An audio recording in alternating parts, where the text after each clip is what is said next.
Olá, tudo bem? Começa agora mais um Em Prosa, esse programa que conversa com personalidades, pessoas aqui muito especiais da nossa região. E hoje estamos na Unital, mas precisamente não estamos na casa do nosso convidado, mas é uma segunda casa praticamente, do professor Edson Trajano. Obrigada, professor, por receber a gente. Olá, obrigado, Tânia, obrigado, equipe da TV Câmara. É sempre bom estar conversando com vocês aqui, falando um pouco mais sobre a nossa cidade e hoje até um pouquinho da minha história. Pois é, porque a gente está acostumado a ver o professor, não só na TV Câmara, que já é um sócio, praticamente, mas de todos os meios de comunicação aqui da nossa região para falar de economia, para falar de cesta básica, para falar de tudo que envolve essa coisa que jornalista pena, que é economia e dinheiro e tudo que a gente é de humanas, a gente tem dificuldade. Mas a economia também é humanas, né, professor? Sim. Como pode não ser exatas? Isso. E isso é um grande desafio que eu sempre tenho em sala de aula. Eu sou professor de economia política e teoria econômica. E todo dia eu tenho que falar para meus alunos que economia é uma ciência humana, uma ciência social aplicada. E mas não ciência exata. Tem muito número. Não pode ser certo isso. Não, é certo isso. Quando nós estudamos economia, nós trabalhamos com 3 instrumentos básicos. O primeiro deles é o instrumento da história. Inclusive, meu doutorado, fiz mestrado em economia e doutorado eu fiz em história econômica. Eu sou concursado aqui na Universidade de Taubaté em história econômica e economia política. Trabalho nessas 2 disciplinas. E uma das ferramentas utilizadas na análise econômica é a história econômica. Tem que saber o que aconteceu no passado e quais foram os erros do passado, até para que esses erros não sejam repetidos. Sim. Uma outra ferramenta é a ferramenta matemática e estatística. Então, a ferramenta matemática e estatística está presente no dia a dia da economia, principalmente na parte de economia empresarial. Tem que ver custos de produção, maximização de lucro. Isso eu preciso fazer algumas continhas. Projeção, por exemplo, a pesquisa da cesta básica que você comentou, tem que calcular a variação dos preços. Faço isso já há muito tempo. E o outro ponto é a questão política. E a questão política é, sem dúvida, uma das mais relevantes desse instrumento político. Economia é fazer escolhas. E toda escolha é uma escolha política. Então, é a mais instável, né? Isso. Nós temos aí nessa história, então, o que é melhor, fazer isso ou fazer aquilo? Até na nossa casa, por exemplo. Eu posso ter um recurso, eu posso utilizar o 13º para quê? Para fazer uma viagem, para fazer uma poupança, para comprar um sofá, para comprar uma TV, para pagar a conta. É sempre escolhas. Sim. E quando você fala que normalmente se faz esse tipo de entrevista em casa, daí hoje eu não estou na minha casa, eu estou na Universidade de Taubaté, que é a minha segunda casa. Sim. Eu fiz graduação aqui, entrei em 1991, e nunca mais saiu. 5 anos de graduação. Saí em 96, daí eu fui fazer mestrado em São Paulo, já retornei após o mestrado em 2000, fiquei 4 anos fora, e depois estou desde 2000 como professor aqui na Universidade de Taubaté. Mas o senhor não é daqui, né? O senhor veio lá do Paraná. Então... interiorzinho Paraná. Isso. E veio parar em Taubaté. Como foi esse caminho? Eu sou paranaense de uma cidade pequena chamada Tapira. Eu até brinco, eu sou tapirano. Qualquer dia desse eu vou ficar pirando mesmo nessa história. Então, a cidade de Tapira fica no noroeste do Paraná. Eu vivi nessa cidade até os 10 anos e praticamente toda a minha adolescência eu passei no Mato Grosso do Sul. Então, eu morei no Mato Grosso do Sul um bom tempo, 7, 8 anos. E morei também no Mato Grosso. No Mato Grosso do Sul eu morei principalmente na cidade de Mundo Novo e no Mato Grosso na cidade de Canaã do Norte, lá próximo a Sinop, na época era Nova Canaã. Minha família tem toda ela uma trajetória agrícola, de produção agrícola, lá na agricultura familiar, onde eu nasci no Paraná. A atividade principal era a produção de café. Então tinha muita colheita de café. E aí eu trabalhava também plantando várias coisas, entre isso café. Mas em 1975, ainda criança, teve uma grande geada no Paraná, matou todo o cafezal. E aí meu pai decidiu um pouco depois mudar para o Mato Grosso do Sul, que era a possibilidade de comprar um lote de terra um pouco maior. Nós fomos no Mato Grosso do Sul e lá eu fiquei dos 10 até os 20 anos, morando no Mato Grosso do Sul. E aí tem uma curiosidade, né? Nesse período a maior parte desse tempo eu fiquei longe da escola. Eu fiquei lá dos 11 anos até os 17 anos sem estudar. Sim. Depois eu retomei meus estudos. Olha só.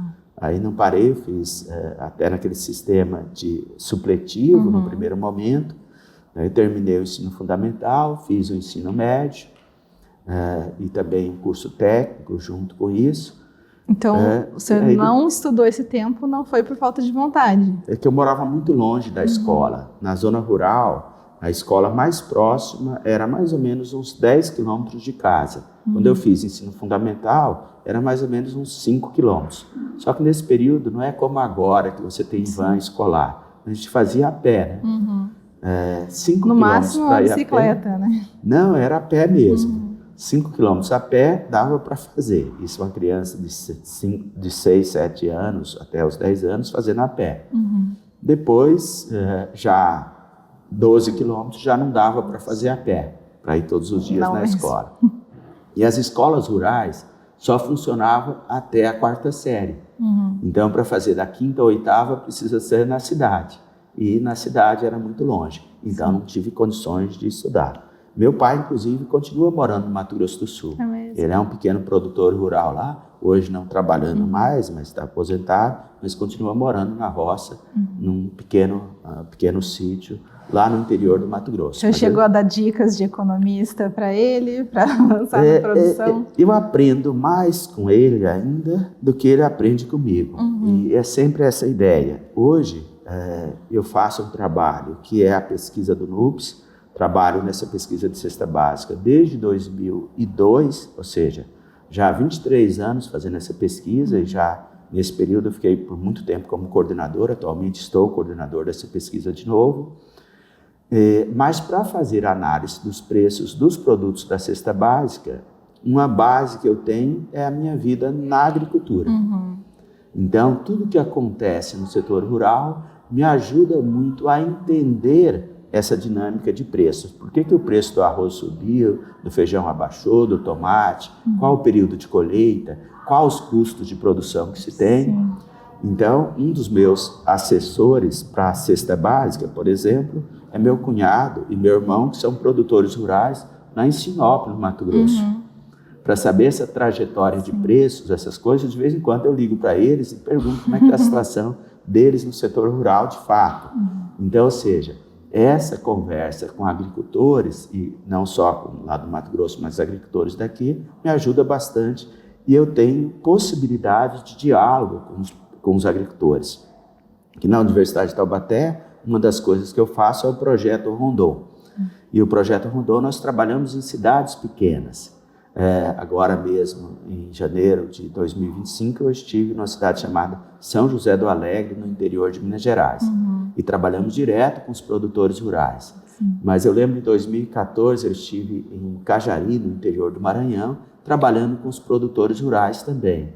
E aí eu lembro uma liderança local, disse que a última vez que passou um economista por aqui, deixou todo mundo endividado. Ah, meu Deus. Eu falei, não, mas talvez eu seja um economista diferente. E aí uma das coisas que facilitou o diálogo com os produtores rurais lá de Cajari, do Maranhão, foi esse meu conhecimento do setor rural.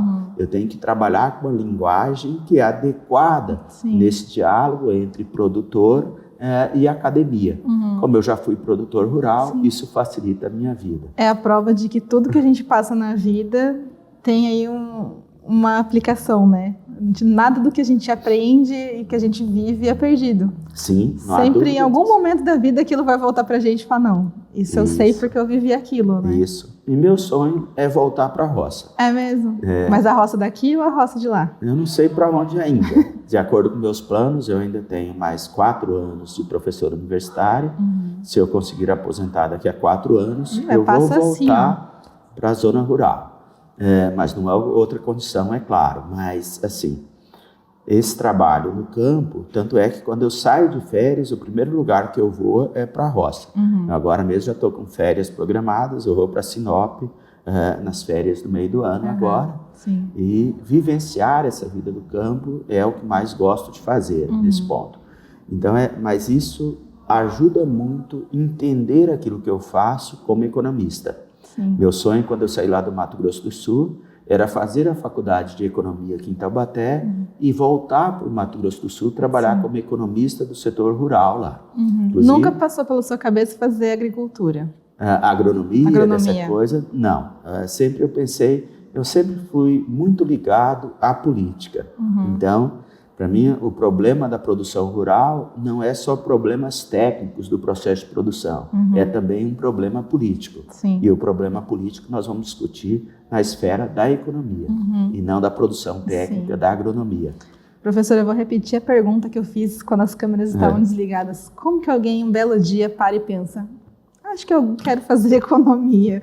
Porque não é o sonho de todo garoto, né? A gente vê os meninos, não, eu quero ser jogador de futebol, eu quero ser médico, eu quero ser engenheiro, eu quero ser cantor. Mas economista é meio difícil, não é um sonho de infância. Como ele surgiu? Eu acho que eu sempre fui um economista até na infância. É mesmo? O que acontece? Duas coisas que fazia. Primeiro, eu sempre tive um espírito de liderança bem forte nessa história.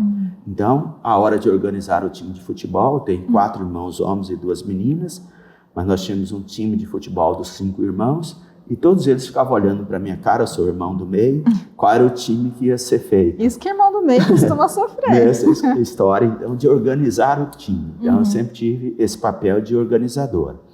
Eu lembro lá na roça, meu pai tinha uma máquina de descascar mamona e amendoim. E a gente produzia também feijão nessa história. O que eu fiz? Nessa máquina de descascar amendoim, eu comecei a selecionar os tipos de amendoim que ia lá para a nossa máquina de descascar amendoim na roça. Depois eu comecei a plantar espécies de amendoins diferentes. Então, o amendoim preto, o amendoim vermelho, o amendoim branco. Nas mesmas condições, aquele que apresentava a maior produtividade. E aí, em um determinado momento, quase a comunidade inteira começou a plantar só amendoim branco, que amendoim branco tinha uma produtividade melhor que o amendoim vermelho. Fiz essa experiência com feijão também, os vários tipos de feijão, e vendo, anotando quanto que era produzido em cada uma dessas espécies nessa história.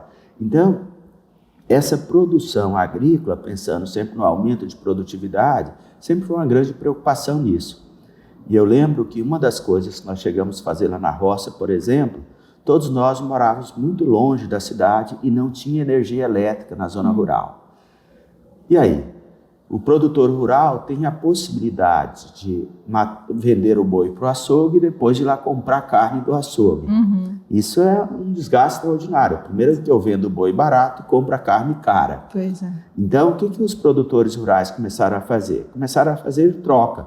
Eu mato um boi e faço troca de carne com meus vizinhos. É vendido, é claro, mas eu já vendo metade do boi, eu vou salgar, porque não tem geladeira, o sal é um conservante, e a outra metade eu vou vender para os meus vizinhos. E aí, se cada vizinho matar um boi a cada 15 dias, todo mundo tem carne fresca mais barata, sem a necessidade de vender o boi no açougue e com carne com oferta melhor. E quem não tem boi tem o café. Quem tem o café tem o arroz. Isso, e essas trocas sempre acontecem. Era muito comum, por exemplo, quando meu pai matava um porco, o que faz? Vou distribuir carne para todos os vizinhos aqui próximo. E quando os vizinhos faziam a mesma coisa, fazia a mesma distribuição. Isso, inclusive, sem pensar na questão financeira propriamente dita. É quase um costume nessa realidade. E tudo isso é o estudo de economia. Economia tem que ser pensado como um estudo, não é para ganhar dinheiro. Ciência econômica não tem como propósito só ganhar dinheiro. Ganhar dinheiro é o objetivo das empresas privadas. Mas as empresas privadas é só um pedaço da economia. O conceito de economia é produzir bens e serviços para atender às necessidades das pessoas, bens e serviços escassos. Então, é isso que sempre eu fiz na minha vida, é pensar como nós podemos melhorar a capacidade produtiva para atender às necessidades das pessoas. Senão, não tem sentido ser economista. Um dos grandes problemas da economia é que muita gente pensa aquilo que você colocou, uma ciência exata, e pensa a economia voltada no ganhar dinheiro.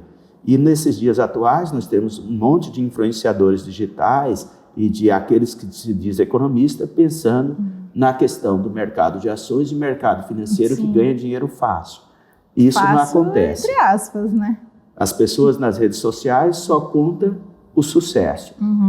Quando tem um problema sério que perdeu dinheiro, ninguém vai contar. Mas quando ganhou dinheiro, vai contar a história. Hoje, um dos grandes desafios que eu tenho nas minhas aulas de economia política é fazer um contraponto a esses influenciadores picaretas que estão no mercado vendendo ilusões. Então, você acha que é um desserviço, né? É um desserviço à sociedade brasileira e à sociedade global, essa situação de vender ilusões, achando que a economia se faz isso e ganha dinheiro fácil. E não é. Nós fazemos escolhas. E escolhas sempre requer. Tem lá, de um lado, um problema para ser resolvido e, de outro, nós temos o benefício. Como fazer essa escolha? E uma coisa que esses influenciadores colocam é sempre que o sucesso ou o fracasso depende da ação de cada sujeito, que é uma linha de economia clássica lá do século XIX, que já ficou para trás em 1930. Nossa, faz tempo que ficou para trás. Faz muito tempo que ficou para trás, ou seja, há mais de 100 anos. Mas tem uns malucos que ainda acreditam nisso, nessa história. E aí, se eu tenho o propósito de atender às necessidades das pessoas, e nós não estamos falando na ideia lá do comunismo e socialismo, nada disso. Em todos os lugares do mundo nós temos o sistema econômico capitalista e que tem esse capitalismo com uma participação do Estado. E essa participação do Estado exatamente é o propósito de promover o desenvolvimento. E o que é o desenvolvimento? Nós temos que cuidar da economia, mas junto com isso eu tenho que cuidar das políticas sociais e eu tenho que trabalhar com as questões ambientais. Sim, é um combo. É um combo de serviço que precisa ser feito. E esse é o nosso papel de economista. Hoje, por exemplo, eu trabalho como coordenador de um programa de mestrado e doutorado que é desenvolvimento regional. E o que é o desenvolvimento regional? É buscar alternativas para melhorar a qualidade de vida das pessoas na região que essas pessoas vivem. Sim. E nós temos, por exemplo, os ODS, que são os Objetivos do Desenvolvimento Sustentável, que é a base desse desenvolvimento, que é o principal indicador de desenvolvimento. Sim. Se o economista não está preocupado com isso, ele escolheu a faculdade errada. Porque para especular no mercado de ações, nessa história, eu não preciso ser economista. Eu posso ser advogado, pode ser médico, pode ser qualquer coisa, serve para ser especulador.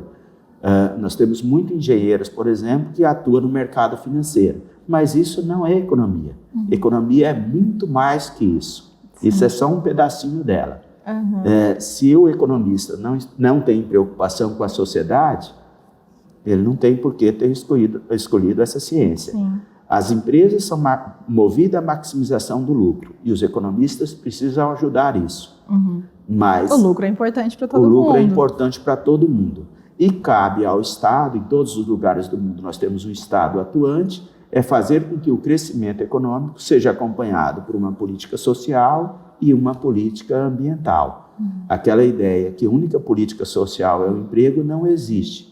Não existe a ideia, eu não posso pensar numa sociedade baseada na meritocracia se o ponto de partida é diferente de cada grupo, cada indivíduo. Então, eu tenho que pensar em atender os indivíduos de um modo geral, mas eu tenho trabalhado muito mais numa economia colaborativa e não numa economia competitiva. E hoje, o senhor acha que a gente está vivendo mais de que jeito? Então, esse é o problema. Em uma sociedade cada vez mais individualista, essa ideia de competitividade está muito presente. E esse é um dos grandes males do século XXI. Nessa ideia de competitividade, nós vivemos para o trabalho e não trabalhamos para viver. Isso gerou uma sociedade doentia, em que nós temos problemas mentais que têm crescido muito no Brasil, dentro dessa ideia, que nós estamos estudando isso nessa economia do comportamento. Então, eu vejo no outro sujeito um concorrente e não uma relação humana, vendo no outro um colaborador. Sim. Como era antigamente na sua família, que os vizinhos estavam colaborando um com o outro. Exatamente. E isso, as grandes empresas fazem isso. As grandes empresas não vão partir para uma concorrência. A concorrência reduz isso. Tem até um filme chamado Uma Mente Brilhante, que conta a história do John Nash. E o John Nash já coloca lá nos anos 80, ganhou o Prêmio Nobel de Economia por isso, que as empresas não vão partir para a concorrência perfeita. A concorrência perfeita só ocorre quando não há possibilidade de formar cartel. Hoje nós temos no mundo por exemplo, 10 grandes laboratórios produzindo 90% de todos os medicamentos do mundo. 8 grandes empresas de petróleo produzindo mais de 90% do petróleo do mundo. 3 grandes empresas, Big Tech, tecnologia, controlando as redes de comunicação no mundo. Então, ou seja, vocês acreditam que essas empresas vão partir para uma concorrência perfeita?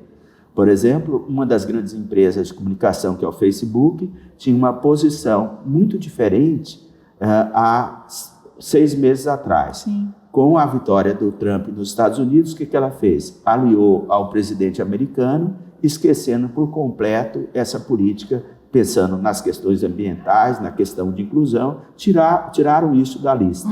E de uma maior responsabilidade das redes sociais com a sociedade. Sim. Inclusive com um controle maior daquilo que é publicado dentro das redes sociais, se isso pode provocar dano às outras pessoas. Então, mentiroso nós temos em todos os lugares. Sim. E as mentiras têm que ser punidas sempre. Por que na internet eu posso contar mentira e não ser punido por isso? E prejudicar as pessoas com mentira. Sim. Então, esse é um grande problema. Liberdade de expressão é uma coisa, liberdade de falar coisas que provocam mal aos outros é outra. Então, isso precisa ser coibido. Sim. Redes sociais não é uma terra sem dono. Então, isso afeta diretamente a economia, afeta diretamente a sociedade e as pessoas nesse processo. Então, a gente tem que tomar o máximo de cuidado, que aquela escola de economia clássica liberal deixou de funcionar em 1930. E alguns malucos acham que ainda é essa a regra do jogo, esquecendo que o mundo mudou. O próprio presidente dos Estados Unidos, Trump, falava do quê? Defendendo um liberalismo econômico. Como presidente, o que ele fez? Colocou um Estado forte para atuar sobre as atividades econômicas, inclusive criando desarranjos, porque perdeu na receita nessa história. Mas isso está sempre presente em todo o mundo. Se Estados Unidos pode proteger a sua indústria com políticas protecionistas, por que nós não podemos fazer o mesmo aqui? Eu não vou nem perguntar que caminho que vai essa briga de Estados Unidos e China, porque enquanto a gente está gravando esse programa, já pode ter mudado tudo, né? Todo e dia até muda. ele ir para o ar, enfim. E vai ter reprises, tudo pode acontecer nisso, mas a gente está caminhando aí para um momento mais crítico, será? Um momento muito crítico. Uma segunda Guerra Fria? Não só isso. O que nós temos? A economia, o governo americano tem utilizado padrões econômicos muito mais baseados no século XIX do que no século XXI. E isso é acompanhado de uma política imperialista. Por exemplo, faz muito tempo que não se fala nessa discussão, precisa anexar, principalmente vindo dos Estados Unidos, anexar território. Onde já se viu um presidente falar que é necessário anexar o Panamá aos Estados Unidos, o Canadá, a Groenlândia, mudar o nome do canal do México para Canal das Américas, um monte de maluquice, esse era um debate do século XIX e não do século XXI. Então a gente está dando passos para trás. Muito. E junto com isso, nós temos uma preocupação muito grande, que é uma tentativa de minar a democracia por dentro, minar as instituições.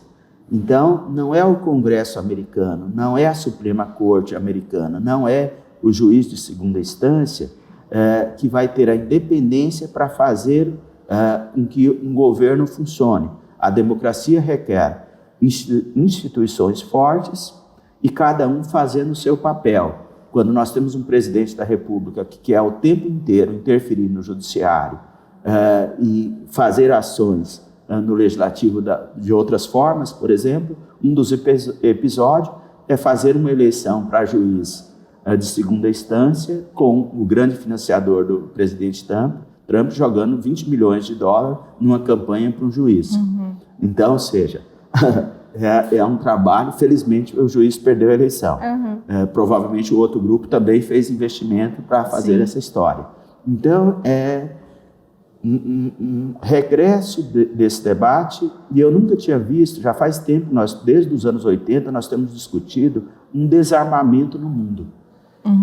E agora nós observamos que a Comunidade Econômica Europeia faz um investimento bélico extraordinário em 2025. E fazer investimento em indústria bélica é o que tem de pior para uma sociedade. Enquanto tem gente sem comida, sem remédio. Então, qual é a prioridade? Se eu disse que economia é produzir bens e serviços para melhorar a qualidade de vida das pessoas, uma bomba atômica não melhora a vida de ninguém. Uma arma não melhora a vida de ninguém. Só piora a vida das pessoas. Então, nós precisamos ter uma sociedade cada vez mais unida, de paz, e não uma sociedade de guerra. Com certeza. Usar recursos para a indústria bélica é o fim dos tempos. Isso nós já tínhamos ultrapassado essa barreira nos anos 80, com o fim da Guerra Fria. E agora, por que fazer investimento bélico? Eu quero investimento. Esse dinheiro que a Europa gastou na indústria bélica poderia ajudar em muito combater a AIDS no continente africano e a fome em todo o mundo. Então a gente está indo para trás. Com certeza. É o fim dos tempos. Não quero ser apocalíptica mas aqui. eu sou muito otimista, Tânia. Ainda podemos ser, política. então. Se eu não for otimista, acreditar na humanidade, não tem por que estar aqui, principalmente na condição de professor. Eu sou muito otimista porque tudo isso passa e vai passar. Que passe logo, né? Nós temos que trabalhar para passar logo. Esse é o trabalho nosso, formadores de opinião. Então, é sempre trabalhar o tempo todo. Quando você fala que eu participo de vários programas de mídia, participo. Eu acho que não tem sentido eu produzir ciência e ficar com essa ciência dentro dos bancos escolares. Conhecimento é para ser disseminado em todos os lugares. Precisa ser trabalhado com toda a sociedade. Por exemplo, eu disse que eu participo do Projeto Rondon, já fiz 8 operações do Projeto Rondon, que é o quê? Fazer uma multiplicação daquilo que aprendemos na universidade. Sempre 2 professores e 8 alunos, fazer troca de experiências com as comunidades. Sim. Na universidade aprendemos um monte de coisas, mas lá na roça eu aprendo muito com meus colegas produtores rurais. Na saúde eu aprendo muito com os trabalhadores da saúde. Então, ou seja, essa troca de saberes, como dizia o Paulo Freire, nos ajuda bastante no melhorar a qualidade de vida das pessoas. Sim. O aprender a aprender. Então, é isso que eu faço como professor. E nós temos que lembrar que já melhoramos muita coisa. Só pegar o Brasil depois da Constituição de 88, quais os avanços nós tivemos? Foram extraordinários. Nós gostamos muito de falar das coisas negativas no Brasil, mas nós temos um monte de coisas positivas. As positivas ainda estão ganhando dos negativos. Com certeza. Uma delas que nós temos, eu lembro quando eu fiz graduação aqui em economia nos anos 90, em todas as salas de professor tinha um cinzeiro. E a metade dos alunos fumava em sala de aula. A outra metade fumava por tabela. Isso. E o restante, como eu, fumava de forma involuntária. Porque a sala era um fumacê só. E aí, nós fizemos todo um trabalho no Brasil de combate ao tabagismo. E naquele período, eu lembro que tinha um monte de sujeito falando: mas já pensou tributar cigarro e colocar propaganda no cigarro, que cigarro faz mal à saúde? E o cigarro paga muito imposto. Isso vai cair a arrecadação, isso vai gerar desemprego, isso vai gerar um monte de coisas. Qual o resultado? Nós mostramos, e a ciência está aí para isso, que o que se gastava em saúde pública com cigarro era muito mais do que arrecadava de imposto com cigarro. Sim. E principalmente, tinha lá um debate, por exemplo, era permitido fumar em uma viagem de avião. Nossa Senhora. Dentro do avião, um monte de gente fumando. E a fala era assim: eu tenho temor de viajar com avião, fico muito tenso, e como eu posso ficar mais calmo? Fumando. Como um chocolate, né? Um absurdo nessa história, e todos os passageiros fumando dentro do avião. E foi difícil você cortar isso. Então, observa nessa situação que dificuldade era esse ponto. Sim. Nós avançamos. Uma outra coisa que avançamos no Brasil foi o SUS.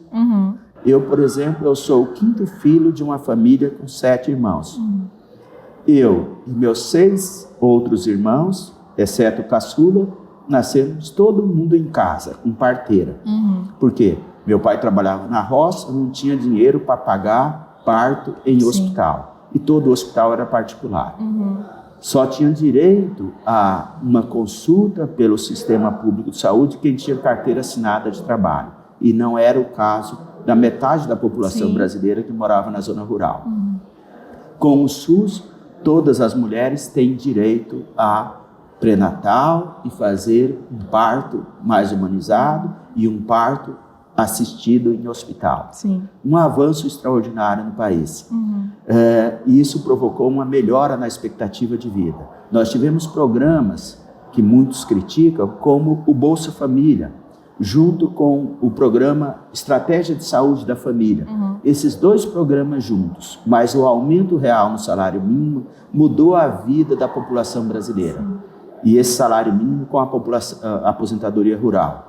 Quando eu visitava as cidades do interior do Nordeste, lá nos anos 90, nós tínhamos lá famílias que tinham 10, 12 filhos. Os filhos lá era considerado um braço a mais para o trabalho nessa história e sem um controle de natalidade algum e com mães analfabetas. As mães não tinham domínio sobre o seu corpo. E aí o que foi feito com a estratégia de saúde da família? Trabalhar com educação sexual nas escolas, trabalhar com educação sexual e acompanhamento das mulheres. Quando uma mulher faz pré-natal, ela começa a ter direito de escolha se vai ter ou não o próximo filho. E ao mesmo tempo que você tem um controle de natalidade, com disponibilidade de meios de controle de natalidade, nós temos a educação que é feita pelos agentes de saúde e até nas escolas. Com isso, nós tivemos uma queda muito significativa da natalidade, reduzindo drasticamente a mortalidade infantil no Brasil. E aí, no fim das contas, a economia está aí embrenhada em todos esses assuntos. Isso é ser economista e não ficar discutindo Bolsa de Valores. Bolsa de Valores representa 10% do que um economista deve saber. Sim. Agora, professor, a gente falou muito de macroeconomia, milhões e países e inflações, mas agora eu quero saber da microeconomia que é na sua casa, santo de casa, faz milagre ou não faz? Não, só pensar, o conceito de economia vem aquele que administra o lar, que vem do grego. Então nós temos que pensar, é claro, na nossa casa. Eu consigo ter uma boa organização financeira. Eu não sou rico, não sou uma pessoa de posses, mas eu tenho o necessário para a minha subsistência, para a minha vida, a ideia é de não viver para o trabalho. Então tudo passa pelo quê? Por um planejamento. O que eu vou comprar, eu sei o que eu vou comprar, e a preferência é sempre comprar à vista. E fazer um processo de negociação, como comprar, o que comprar. Sim. Por exemplo, esse ano eu estava trocando de carro, eu vou trocar de carro.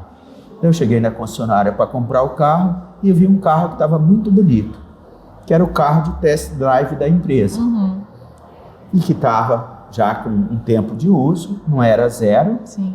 mas era bem equipado, que a empresa equipa o carro da melhor forma possível para mostrar um bom produto para os seus clientes. Para querer comprar com os acessórios extras. Isso, com todos os acessórios que estavam ali naquele carro. E um carro bonito, da cor que eu queria e tal, essa coisa. Ao invés de eu comprar o carro zero, eu comprei o carro do test drive. Ou seja, o carro estava bom, testei o carro, estava bom nessa história e estava bem mais barato do que o novo. Sim. Então, por que eu vou gastar? O carro novo ele vai ficar velho, ou seja, vai rodar 10 mil quilômetros daqui uns dias. Sim. Então eu posso comprar um que já tem uns 10 mil quilômetros rodados. Não vai fazer diferença. E que tem todos os opcionais e que eu vou comprar um pouco mais barato do que o carro zero. Então, se eu posso comprar gastando menos, por que eu vou comprar gastando mais? Então, o senhor leva isso para a sua vida. Sim. E eu vou comprar aquilo que atende os meus desejos de consumo. E não vou comprar aquilo que a sociedade espere que eu compre. Então, nós temos aí principalmente uma população jovem que é muito influenciada pelo meio que vive. E aí, consequentemente, se o meu coleguinha tem um celular novo tal, por que eu vou comprar um celular de 15 mil, de 10 mil? Eu posso comprar um celular de 2 que funciona muito bem e atende às minhas necessidades. E vai durar o mesmo tempo, né? Com a obsolescência programada, daqui a 2 anos todos vão começar a dar problema. E eu não preciso ficar trocando de celular todo ano. Então, ou seja, tão importante é pensar aquilo que eu ganho, é como eu gasto o dinheiro que eu ganho. Sim. E assim nós podemos ter uma vida um pouco mais tranquila. Agora, professor, o senhor usou um termo aí que é não viver para o trabalho. Mas quem vê o seu currículo Lattes, que eu olhei, tem bastante coisa aí. Será que vai conseguir trabalhar menos e ir para a roça daqui a 4 anos? Eu acho que não. Eu estou fazendo esse planejamento. Eu já cheguei a trabalhar há 10 anos atrás em 3 instituições ao mesmo tempo. Vai falar que não é viver para trabalhar. Eu cheguei a trabalhar, por exemplo, em Resende, em Caraguatatuba e em Taubaté. Tudo ao mesmo tempo. Então viajava bastante na semana. Fiquei 1 ano assim. Mas eu percebi, agora, os filhos já criados, a minha caçulinha está terminando a faculdade esse ano, então eu posso repensar a minha vida. Hoje eu tenho dedicação exclusiva à Universidade de Taubaté. Eu faço muita coisa dentro da Universidade de Taubaté, mas eu consigo programar um pouco melhor a minha vida. E a minha ideia é que eu possa desacelerar ainda mais esse trabalho. Mas é claro, fazendo aquilo que você gosta também ajuda bastante. E hoje eu consigo fazer aquilo que eu gosto de fazer. Eu trabalho naquilo que eu gosto de fazer. E eu trabalho numa empresa que eu tenho satisfação de trabalhar. É uma realidade. A Universidade de Taubaté não é uma empresa privada. O benefício da Universidade de Taubaté é para a cidade de Taubaté e atendendo os clientes internos, que são os alunos, e também um grupo de professores. Nós temos mais ou menos em torno de 600 professores e mais uns 500 servidores, que toda a riqueza produzida pela Universidade de Taubaté, uma autarquia municipal que cobra mensalidade, é investido nesse ensino. Então, na universidade eu tenho possibilidade de fazer pesquisa, tenho possibilidade de fazer extensão, que é fazer a minha viagem lá no Projeto Rondon. Então, em um semestre eu faço uma viagem familiar, no outro eu vou para o Projeto Rondon. Sim. Agora o Projeto Rondon eu aposentei, fiz a última operação agora nesse ano, mas a ideia é não fazer mais, mas eu continuo trabalhando com os colegas que estão fazendo e faço atividades em vários lugares aqui, pensando sempre nessa possibilidade de promover o desenvolvimento. Eu trabalho com política econômica, mas eu não preciso ser candidato a um cargo eletivo de vereador, prefeito. Eu faço isso dentro da universidade, que é bem legal, que eu posso trabalhar numa questão mais técnica e muitas vezes agrado a alguns políticos nessa história, mas fazer as escolhas da economia. Então, eu falo hoje que eu sou um militante do desenvolvimento. Então, trabalhar com políticas de desenvolvimento. Então, no dia mesmo nós estamos gravando a nossa entrevista. Eu vou fazer, daqui a pouco, terminando essa entrevista, eu vou para São Sebastião falar sobre desenvolvimento sustentável na cidade de São Sebastião. Ou seja, a cidade passou por uma grande tragédia que vitimizou mais de 60 pessoas há algum tempo atrás, há 1 ano e pouco, e nós precisamos trabalhar para que isso não se repita. E para isso nós precisamos um bom planejamento. Então isso eu gosto de fazer e quero continuar fazendo. Quando fazemos aquilo que gostamos de fazer, o trabalho acaba sendo mais tranquilo. Com certeza. E eu digo mesmo por mim, que eu gosto de gravar em prosa. Então, para mim, o dia passa rapidinho quando é dia de em prosa. Obrigada, professor, por ter recebido a gente aqui nesse espaço, por ter contado um pouquinho da sua vida e para você que nos assiste também, né, que continue aqui acompanhando a nossa programação. Esse foi o exemplo de um professor que passou por adversidades na vida e mostrou que a educação valeu muito a pena ter corrido atrás do prejuízo, né, professor? O tempo que o senhor não conseguiu ainda foi aproveitado para o seu conhecimento de vida, que até hoje está aí mostrando resultados. Então, a educação vale a pena e a economia continua achando um pouquinho chato, mas ela é importantíssima mesmo e vai muito além das bolsas de valor. Eu que agradeço, Tânia, a oportunidade dessa conversa mais informal, que normalmente fazemos as entrevistas muito engessadas. Essa você deu liberdade para eu falar de muita coisa. E é sempre o desafio nessa ciência econômica, que é fazer escolhas, mas principalmente eu sou muito otimista daquilo que nós estamos fazendo. Eu acredito muito nos jovens. Quando um jovem quer priorizar a qualidade de vida dele no trabalho, é um avanço extraordinário. Sim. Muitas vezes, lá no passado, eu lembro quando eu comecei minha carreira, que as empresas queriam um funcionário que colocasse a empresa em primeiro lugar e não a vida em primeiro lugar Isso das acontece pessoas. bastante. E muitas empresas ainda pensam dessa forma, mas os jovens estão resistindo a isso, colocando a vida em primeiro lugar. Sim. E a empresa, ela é importante, mas não temos que viver para a empresa, e sim distribuir melhor os ganhos de produtividade do trabalho e buscar uma melhora na qualidade de vida. Isso é o grande projeto da sociedade contemporânea. No coletivo, Obrigado. né? Obrigada, professor, de novo. Obrigada a vocês de novo. Esse foi Nosso em Prosa com o professor Edson Trajano. Até a próxima. Tchau, tchau.